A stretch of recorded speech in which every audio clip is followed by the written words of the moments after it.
काल तुमचा रिझल्ट लागला, IPS अधिकारी झाले. एक सालगड्याचा मुलगा IPS अधिकारी झाला, त्याबद्दल काय सांगाल? पहिली प्रतिक्रिया. पहिली प्रतिक्रिया तर असे सगळेजण खुश आहेत. सगळ्यांना खूप आनंद झालाय की आपण कोणत्या तरी एक गरीब परिस्थितीमधून एक क्लास 1 अधिकारी झालोत म्हणून. तर सगळ्यांना खूप आनंद झालाय. एकंदरीत हे सगळे यशामाग कोण होतं? या यशामुळे कोणी एक असं पर्टिक्युलर कोणी एक असं नव्हतं, सगळेच होते. आई वडील होते, भाऊ होते, बहीण होते, गावातले लोक होते, शेजारी सगळे होते. तर आणि सिनियर्स होते ज्यांनी मला कंटिन्युअस गायडन्स केलं की असा अभ्यास करायचा आहे. एक NGO आहे हमदर्द स्टडी सर्कल म्हणून दिल्ली येथे, त्यांचाही खूप हेल्प झाली. तिथं राहण्यासाठी, खाण्यासाठी आणि एक अभ्यासासाठी एक एन्व्हायरमेंट भेटलं मला. आणि शेवटी परिवार. एकंदरीत कुठेतरी वडील सालगडी होते, वडिलांचे कष्ट होते. आज काय वाटतं? आज एवढं मोठं यश संपादन केलं, याच्याबद्दल काय वाटतं? असं वाटतं की त्यांच्या कष्टाचे काहीतरी चीज झाले. शेवटी जी जिद्द होती ती पूर्ण झाली आहे. आणि आई वडिलांना तर आनंद आहे, गावातल्या सगळ्या लोकांनाही आनंद आहे, परिवारालाही खूप खुशी आहे की आपल्या परिवाराचा कोणीतरी इतका वरती गेलंय त्यासाठी. बाकी अजून कोणती शिष्यवृत्ती भेटली? मी 2021 पासून प्रिपरेशन सुरू केली. सुरुवातीला मामा मामींनी पैसे दिले. त्याच्यानंतर मी 2023 ला स्कॉलरशिप घेतली. त्याआधी माझे मोठे बंधू रामदास रोजेकर यांनी मला फायनान्शियल असिस्टन्स केला, म्हणजे मदत केली. त्यानंतर मला कधी पैशाची अडचण आली नाही. 23 ला मी बार्टीची एक्झाम क्लिअर केली. त्या थ्रू मला दिल्लीसाठी स्कॉलरशिप भेटले. नंतर मी दिल्ली येथे NGO आहे हमदर्द स्टडी सर्कल, तिथे गेलो. तिथेही कमी खर्चात माझं राहणीमान झालं. आणि सगळ्या गोष्टी होत्या की जे सिनियर्स होते ते पास होत गेले, त्यांचं मार्गदर्शन लाभत गेलं. आणि एकंदरीत असं होतं की प्रवास असा होता की आई वडील काम करत होते, असं वाटत होतं कधीतरी त्यांचं काम करणं बंद झालं पाहिजे दुसऱ्याच्या शेतात वगैरे, आणि आपण हे करायचंच आहे. आणि ते शेवटी पूर्ण झालं. आज दुसरा लहान भाऊ पण आसाम रायफल मध्ये सिलेक्शन झालं. ते दोघं भाऊ अधिकारी झाले. एकंदरीत आता काय सांगा?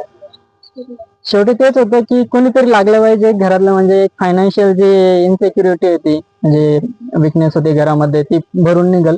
आई वडील आता वयस्कर झाले होते, शेतातले कामही होत नव्हते, तर दोघांपैकी कोणाचं तरी एकाचं लागणं गरजेचं होतं. आणि मेहनत, देवाची साथ आणि संपूर्ण परिवाराची साथ, गावाचा विश्वास आणि मित्र सगळे जे होते ते पाठीशी होते. आणि या सगळ्यांमुळे आम्ही दोघंही लागलो यावेळेस. तो CAPF आसाम रायफल मध्ये सिलेक्ट झाला आणि मी UPSC 2025 यामध्ये ऑल इंडिया रँक 812 ही घेतली. तरुणांना मी एकच सांगेल की मार्ग असेल तर म्हणजे इच्छा असेल तिथं मार्ग दिसणारच आहे. तुम्ही जर प्रिपरेशन करणार आहे, जिद्द आणि चिकाटी तुमच्या सोबत आहे, आणि एक करो या मरोची सिच्युएशन तुमच्या सोबत आहे की करण्याशिवाय दुसरा काहीच पर्याय नाही आहे, तर तुम्ही नक्कीच करणार. आणि शेवटी आपल्या आई वडिलांकडे बघा, ते कसे कष्ट करतायत, कोणाच्या शेतात कामाला जात आहेत. आणि ज्यावेळेस हे मोटिवेशन फॅक्टर राहतं तर तुम्हाला असं वाटतं की लवकरात लवकर झालं पाहिजे, आपण तर ट्रॅक चुकत नाही कधी, कोणत्या वाईट व्यसनाला किंवा वाईट अभ्यासा व्यतिरिक्त आउट ट्रॅक जात नाही आपण, आणि शेवटी आपल्याला यश येतं.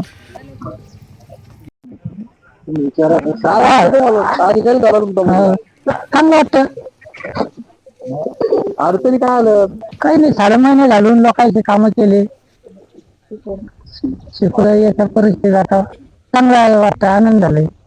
मुलगा अधिकारी झालेला आहे, तुम्हाला काय वाटतं पुढचं तुम्ही कसं सांगाल ते काय तरुणांना आजकाल? चांगलं चालवा, गरिबीची पुढी चांगलं चालवा, मार्गदर्शन करा पुढं.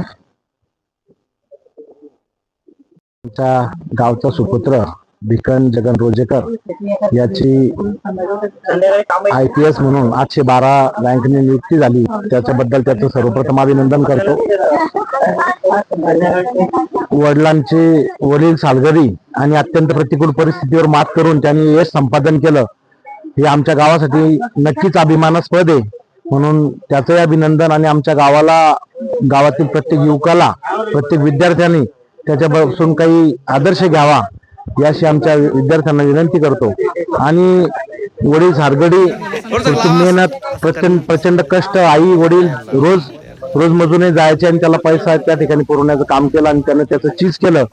असा विद्यार्थी घडला म्हणजे आमच्या गावासाठी खूप मोठा अभिमान आहे. नव्हे तर संपूर्ण तालुक्यासाठी एक अभिमानाची अशी गोष्ट झालेली आहे की आमच्या गावामध्ये IPS पदाला भिकनने गवसणी घातलेली आहे.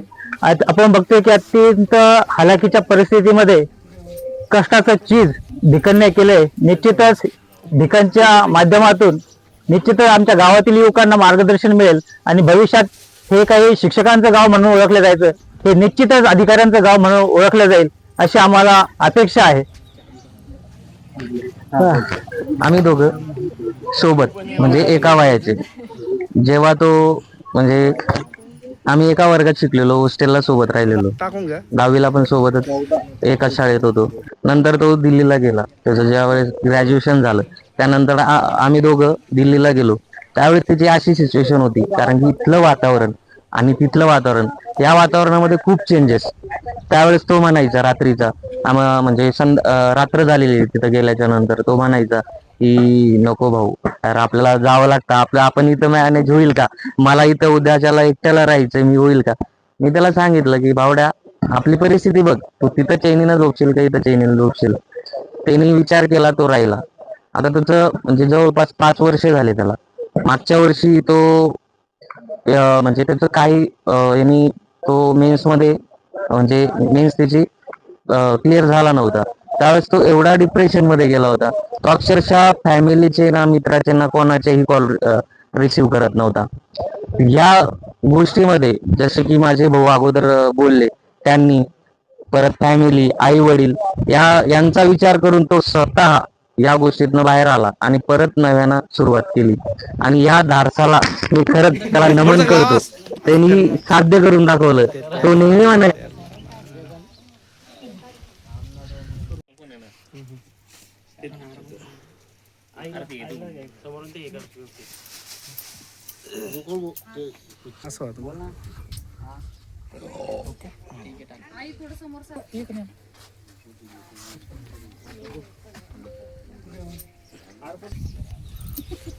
थोड़ा एक मिनट एक